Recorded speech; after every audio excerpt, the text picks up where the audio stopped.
awareness po. Bakit? Para maging aware po yung mga kabataan sa mga nangyayari.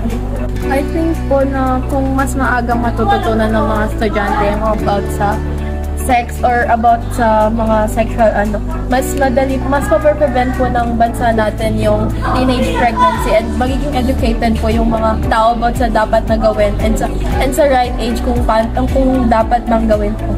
Para sa akin ako ay agree para nang sa gayon ay yung mga kabataan ngayon ay maging aware sila sa ganong klase ng pag-aaral.